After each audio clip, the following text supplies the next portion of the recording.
জয় গুরুদেব। আজ এপ্রিল মাসের 1 তারিখ। তো এই 1 এপ্রিলে বাবা সাহেব ডক্টর বি.আর. আম্বেদকর, যিনি মহারাষ্ট্রের তথা চামার জাতির এক সুপুত্র ছিলেন, ভারতবর্ষের সংবিধান রচনার মাধ্যমে তিনি ভারতবর্ষের যে কোটি কোটি বঞ্চিত নিপীড়িত সমাজের মানুষকে মানুষের মতন বেঁচে থাকার যে অধিকার সংবিধান লিপিবদ্ধ করেছিলেন, আজকে সেই বাবা সাহেব ডক্টর বি.আর. আম্বেদকরের অন্যতম একটি গুরুত্বপূর্ণ প্রতিষ্ঠান তথা বর্তমান ভারতবর্ষের রিজার্ভ ব্যাংক অফ ইন্ডিয়া তিনি যে স্থাপন করেছিলেন, তার মতাদর্শ অনুযায়ী, তার চিন্তা ভাবনা অনুযায়ী, তার পরিকল্পনা অনুযায়ী সেই রিজার্ভ ব্যাংক অফ ইন্ডিয়ার আজকে প্রতিষ্ঠা দিবস। বাবা সাহেব ডক্টর বি.আর. আম্বেদকর শুধুমাত্র সংবিধানই রচনা করেছিলেন এমনটা নয়, তিনি একজন মহান অর্থনীতিবিদ ছিলেন। প্রবলেম অফ রুপি নামক তিনি যে গ্রন্থ রচনা করেছিলেন, সেই বইয়ের উপর ভিত্তি করেই 1935 সালে ভারতবর্ষের রিজার্ভ ব্যাংক অফ ইন্ডিয়ার প্রতিষ্ঠা হয়। শুধু রিজার্ভ ব্যাংক অফ ইন্ডিয়া না, ভারতবর্ষের সংবিধান নয়, আমাদের প্রত্যেকের একটা পরিচিত সংস্থা এলআইসি অফ ইন্ডিয়া, সেই এলআইসিও বাবা সাহেবেরই প্রতিষ্ঠিত একটা প্রতিষ্ঠান।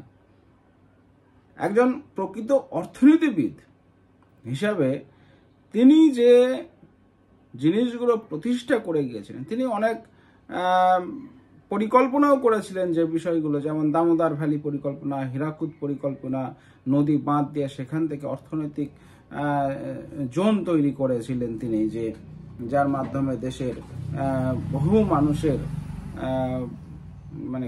অর্থনৈতিকভাবে স্বাবলম্বী হতে সহযোগিতা করেছিল, দেশের অর্থনৈতিক উন্নয়নের পরিকাঠামোকে নতুনভাবে তিনি সাজাতে সক্ষম হয়েছিলেন। তো সেই বাবা সাহেবের আজকের একটা গুরুত্বপূর্ণ দিন 1 এপ্রিল, যে দিনে তিনি তার মতাদর্শ অনুযায়ী রিজার্ভ ব্যাংক অফ ইন্ডিয়ার প্রতিষ্ঠা হয়েছিল। আজকে আমি reserve bank of India, LIC বা বাবা সাহেবকে নিয়ে আলোচনা করতে করতে আপনাদের প্রত্যেকের কাছে 14 এপ্রিল 2025 সাল বাবা সাহেবের জন্মজয়ন্তী, যে সারা বিশ্বব্যাপী মহা ধুমধাম করে পালিত হচ্ছে, তার 14 এপ্রিলের কলকাতাতে এবছরে একটা বিরাট বড় অনুষ্ঠান রাখা হয়েছে। আপনারা প্রত্যেকেই ইতিমধ্যে খবর পেয়েছেন। বহু মানুষ প্রত্যেক বছর বাবা সাহেবের প্রতি শ্রদ্ধা জানাতে তারা পশ্চিমবঙ্গের বিভিন্ন প্রান্ত থেকে রেড রোড স্থিত বাবা সাহেব ডক্টর বি.আর. আম্বেদকরের মূর্তিতে মাল্যার্পণ, পুষ্পার্ঘ্য নিবেদন করতে আসেন। তো এবছর আমরা বিষয়টাকে আরো অনেক সুন্দরভাবে গুছিয়ে এবং পরিকল্পিতভাবে সকলের উপস্থিতির মাধ্যমে যদি আমরা করতে পারি, তাহলে আমার মনে হয় পশ্চিমবঙ্গের যত আম্বেদকরবাদী, বহুজনবাদী, মূল্যবাসী বিচারধারার মানুষ আছেন, প্রত্যেকের সমাগমের মাধ্যমে একটা নতুন বার্তা সমাজের কাছে পৌঁছে যেতে পারে। সেই জন্য সমস্ত সংগঠনের এবছর উচিত, আমার মনে হয় প্রত্যেক বছরই, শুধু এবছর নয়, উচিত যে কলকাতায় বাবা সাহেব আম্বেদকরের মূর্তির পাদদেশে রেড রোডে সারা দিন ব্যাপী সকলের উপস্থিতির মাধ্যমে অনুষ্ঠানটা সুন্দর এবং সাফল্যমণ্ডিত করা। সেই জন্য আপনারা জানেন যে গুজরাট থেকে একটি টিম, তারা আজকে দীর্ঘ 5-6 মাস ধরে পরিকল্পনা নিয়ে তারা পশ্চিমবঙ্গে আসছে। বিভিন্ন জায়গায় তারা মিটিং মিছিল করেছেন, প্রচার সভা করেছেন। আপনারা জানেন আরো টিম বেরিয়ে গেছে, আবার আসছে। প্রতিনিয়ত তারা আসছে কলকাতাতে। এর আগে তারা দিল্লিতে প্রোগ্রাম করেছে, গুজরাটে করেছে। তো বিভিন্ন প্রদেশে তারা ঘুরে ঘুরে বাবা সাহেবের জন্মজয়ন্তী পালন করছে। তো তারা যখন গুজরাট থেকে বহু সংখ্যক মানুষ আমাদের পশ্চিমবঙ্গে আসছে, তারা সেখানে এসে বাবা সাহেবের জন্মজয়ন্তী পালন করছে। একই সঙ্গে পশ্চিমবঙ্গের বিভিন্ন প্রান্তে বিভিন্ন সংগঠনের মাধ্যমে বাবা সাহেবের জন্মজয়ন্তী পালন হচ্ছে। তো আমার মনে হয় আমাদের উচিত প্রত্যেক বছর, বিশেষ করে এই বছর থেকে যদি শুরু করা যায়, সকলের উপস্থিতিতে বাবা সাহেবের জন্মজয়ন্তী কলকাতাতে মহা ধুমধাম করে লক্ষ লক্ষ মানুষ, কোটি কোটি মানুষের সমাগমের মাধ্যমে যদি আমরা সেলিব্রেট করতে পারি, তাহলে মনে হয় সব থেকে বেশি ভালো হয়। এরপরে 15 এপ্রিল, 16, 17, 18 বিভিন্ন সময় সারা মাস ধরে, 2-3 মাস ধরে যদি বাবা সাহেবের জন্মজয়ন্তীটা বিভিন্ন জায়গায় নিজের নিজের সাংগঠনিক এলাকায় যদি সবাই করে, সেটা করতে পারে, আরো ভালো হয়।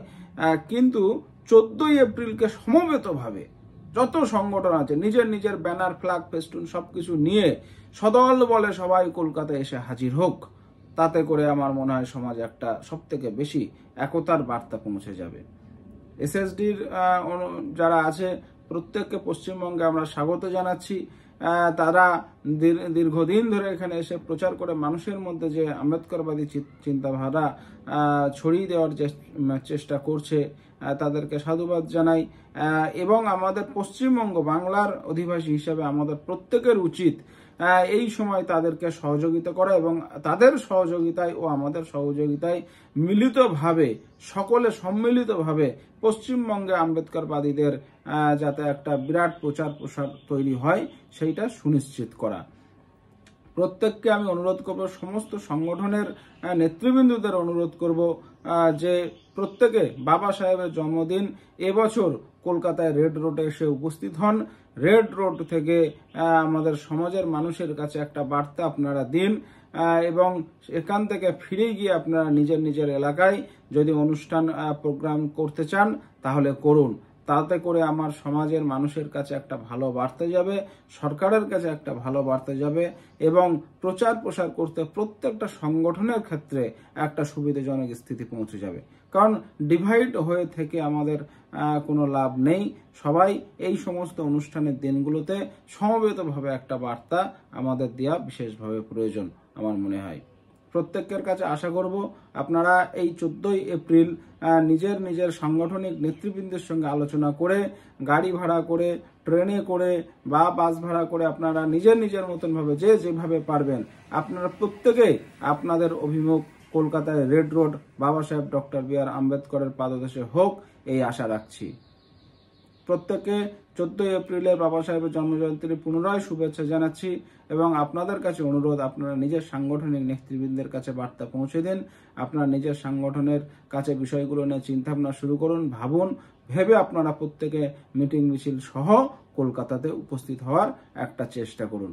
সকলে সম্মিলিতভাবে আমরা যাতে একটা বিরাট বড় বার্তা, একটা মেসেজ সমাজের কাছে পৌঁছে দিতে পারি, সেই বিষয়ে আমরা প্রত্যেকে সদর্থক ভূমিকা নেবেন এই আশা রাখছি। অসংখ্য ধন্যবাদ। জয় গুরুদেব।